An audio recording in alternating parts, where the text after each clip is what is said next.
Hallo und willkommen, ich bin Meister Lenz and you're watching Get Germanized, how to write a proper application in Germany. I am bored, what should I do? Ich weiß. Get Germanized. Well, as you already suspected, Germany's rules when it comes to applications, job applications, are very strict.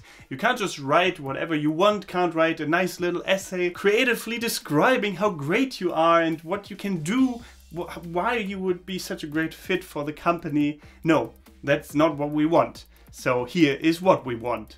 Let's get started. Do your homework, do your research about the company you're applying at. So don't just write a generic copy-paste application that you can just send to 100 different companies. That won't work. They won't know and they won't like that. Definitely take your time with the application. Appreciate what you're doing. Appreciate the process. Put time in it. Don't just waste 5 minutes of your life, well, by doing a shitty application. Then just don't do it at all. Put your time into it. Next up, keep it short and precise. Cover letters should be about 1 page only. Opposed to English applications, the CV isn't the most important key factor here when it comes to an application in Germany. It is the cover letter, so definitely make that one perfect. Make sure it is concise, but also very detailed when it comes to your experiences that could be relevant for the job you're applying for. Make it convincing and also please make it free of mistakes, because I know people who are responsible for choosing applicants for companies and for new jobs, and if they see typos, if they see weird grammar, then they just check out the whole application. They don't even take a further look at it because they think, well, that person clearly didn't put any time into this. They didn't even check for these obvious mistakes, so nah.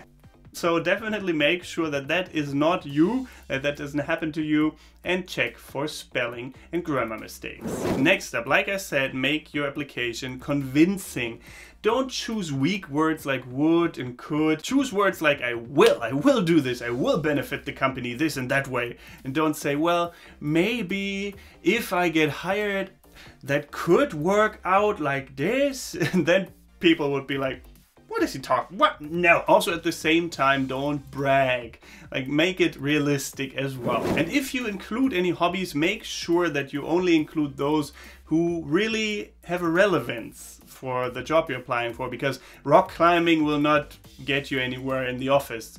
Well, maybe they think, oh, he needs discipline for that. So it could work out, but just make sure that you choose your words wisely. Next up, don't leave any gaps when describing your life and what you've been doing, your job experience, and what you've been doing in between jobs. Some people might think, well, I better leave out that I went a year partying in Thailand or something like that. But maybe don't put it like that. Don't say I've been partying in Thailand. Say I've taken a gap year, sabbatical in Thailand.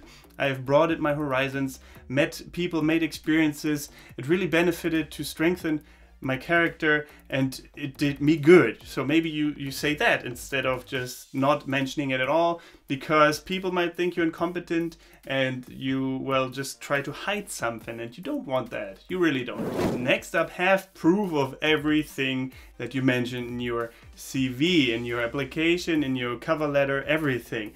If in other countries maybe it's acceptable to spice up your application a little bit with some lies and some fake telephone numbers, well, Germany takes that stuff really serious. They might even request original copies signed by someone. I don't know, it's just very difficult sometimes. They might request stuff like, hey, you've said you have been on a gap year.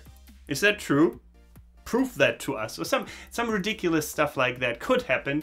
Might not happen, but could happen. So definitely have copies of everything ready, not only your graduation certificate or your bachelor's or master's degree certificate. Something else to keep in mind is that you should translate everything accordingly. Germany's degrees and Germany's grading systems are different, or might be different from your country's systems, so definitely choose the right words when you translate your certificates to the German ones. Something not many people know is that you should include a photograph of yourself, but don't just take a selfie and then include it on the application. No, that won't work.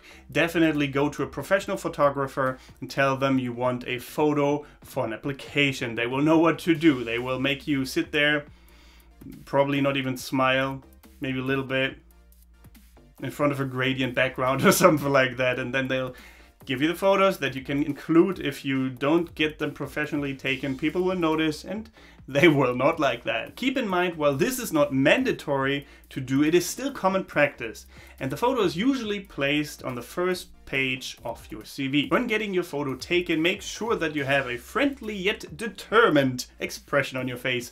Apparently that helps. Also make sure that you wear something that is, well, relevant to your job. If you work in a bank, wear a suit in the photo. If you work in a cafe, maybe something more casual. Applications in Germany are different, include different details, and so the next point is a bit different from other countries as well.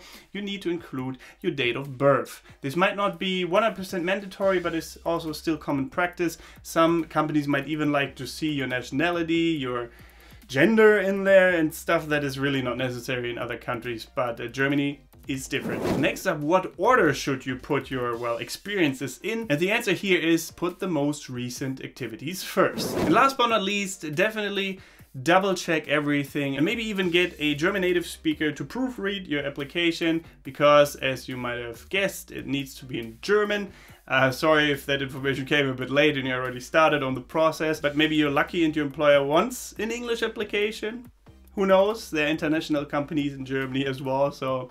But I would say make it German and maybe even include an English copy if you want, but definitely German as well. I will include example applications and CVs and everything I can find and other helpful links in the video description for you. What you could do is like this video if you found it helpful, subscribe if you haven't yet, and consider supporting me on patreon.com/getgermanized and becoming part of the Germalete, the part of the Germ fam that basically enables me to bring you regular content every Wednesday, Friday and Sunday at 8 p.m. CET, that's Germany time. And apart from that, thank you very much for watching. Don't forget to get Germanized. Goodbye and auf Wiedersehen.